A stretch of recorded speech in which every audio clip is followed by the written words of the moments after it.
Joining me here today at Corvette Funfest 2000 is certainly one of my dearest friends in the Corvette world, Mr. Dave McLellan, the second chief engineer at Corvette, and I know you always say the third because someone perhaps preceded even Zora. That's correct.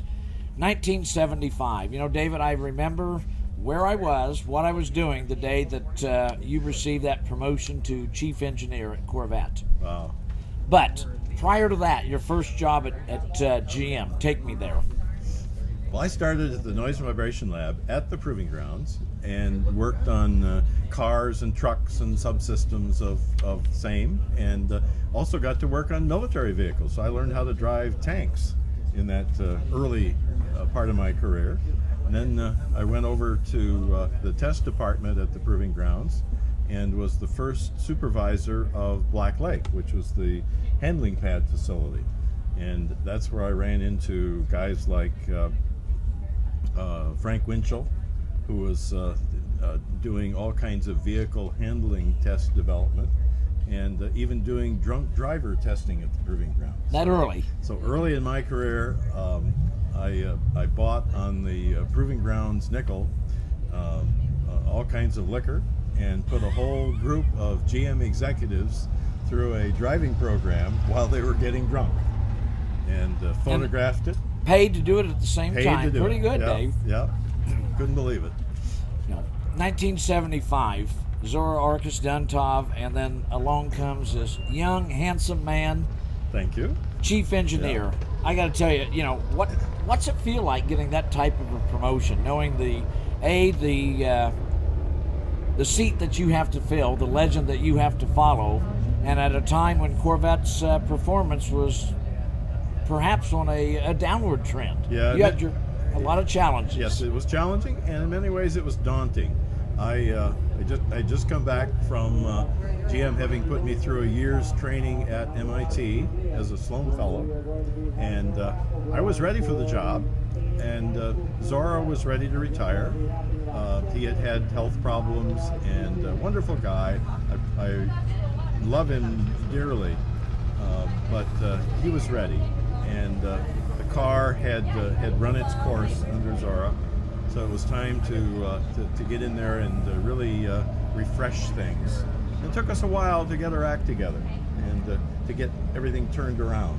You know, this morning at breakfast, David, we were talking about one of my favorite Corvettes. Certainly it happened under your watch, the 78 pace car. Yeah, that was a fun program. It surprised us all. And I can remember just before the race that year, the Indianapolis 500, we were driving a group of cars back from St. Louis, including some pace cars. And the car was already, of course, in production. And we were going through this little Indiana town, and there was a Chevrolet dealership that was a single door to walk through and a garage door. The garage door was open, total blackness inside. That was all there was to this Chevrolet dealership. And there was a pace car sitting there. Amazing. I will never forget that picture. Nashville, Indiana? I don't know. I don't remember what town it was. It was a very small town, and they had this teeny tiny one garage door Chevrolet dealer. Okay, so going through the pace car, let's jump forward to what I think is the Dave McLellan car, the C4 car. That car, by the time it got there, it was your car. Yes, and it was my team's car, because there were lots of guys within the Corvette team that made major contributions to making that car successful. And it ultimately led, through the racing programs and the development over the next several years, it led to the ZR1 program, which really capped the C4 with a 400 horsepower car that was a complete sports, performance, even racing car by that point. You know, David, you and I met over the years, but that was certainly around something that's near and dear to both of us. That's the Escort Endurance Series. Yes. And the Corvette Challenge. Right. Next year at Corvette Funfest, we're going to be honoring not only you, but those cars. Some thoughts on Corvette racing in 1985, 1986? The 84 car was as good as we knew how to make it, short of its being developed as a race car. And the opportunity that we took on, and Doug Robinson made a major contribution to that as my development manager. We worked with some of the teams who were starting to race the Corvette in the endurance series, and did pro forma races out to the full 24-hour. And from that, we learned a huge amount about the car and learned how to make it reliable in a 24-hour race. Shared that with the competitors so that that everybody had that same base that was running Corvettes. And as a result of that, we were unbeatable for those 3 years in 3, 6, 12, and 24-hour races, which is 24-hour race is a nasty event because everything has to work, and it has to work for 24 hours at the limit of performance. I've always been told that a 24-hour race probably puts the stress on a car that 100,000 miles would do it over a period of a lifetime. Probably does, yep.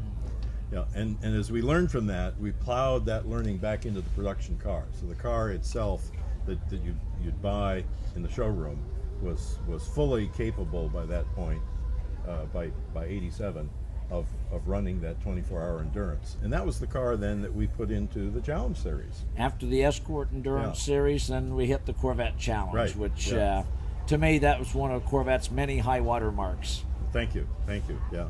Yeah, we literally got kicked out of the Endurance Series because we were winning all the time. And so we had to find some new venue that would showcase the Corvette, and that's where the challenge came from. Well, we went from Corvette Challenge to the World Challenge, the R9G cars, right. And from that on the build-up process was, I think, led into, I think, the thing that, as Dave McLellan goes down in history, the history of Dave's time at General Motors and Corvette culminated with the ZR1 LT5 project. Yes. Your comments? That was a great program. We learned so much from that, and the history behind that program is extraordinary. Working with Lotus and with Mercury Marine, and they both put their best talent and energies into that. So in subtle ways, the engine that went into the C5 and now the C6, these engines that are now 500 horsepower, 7 liters, are the beneficiaries of that learning experience that guys like Roy Midgley and Jim Miniker went through as they, and Gib Hofstetter, as they evolved the LT5 motor and then brought that learning back into the Chevrolet small block.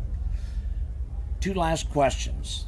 I'm going to ask you your thoughts at Corvette Funfest, and I'm also going to make you commit to our customers on this tape because we're going to put this on our website. Okay. And I'll start with the last question first, and that is at Corvette Funfest 2008. That's next year. Yep. We're going to do a tribute to Corvette racing and that C4 generation. And I'm going to ask you in front of our customers, or your response is going to have to be seen by all of our customers. Would you be my guest of honor to talk about and celebrate that C4 Corvette? I would be pleased and honored to do that. Let's seal the deal right here. You got a deal. Okay. Yeah. Really, the last question. You have a Corvette that I want for my collection. Okay. What are we going to do about that? Well, we'll figure it out. Yeah, we'll figure it out. Don't you think that green LT5 ZR1 ought to be in my garage? I'd love to see it there. I really would. Okay, well, Dave McLellan, you know what? You have always been such a supporter of Mid-America and Corvette Funfest. You're here every year. That smile. You know, you are the most gracious person that I know. When your customers come up, you always take so much time to speak to them. And that is something at Mid-America that we see as a value, how we treat our customers. And you're just the epitome of a gentleman when our customers come up and ask you for an autograph. Thank you. And I appreciate you, Mike, for that, for teaching us how to do that. Well, thank you very much. Thanks for joining me, David.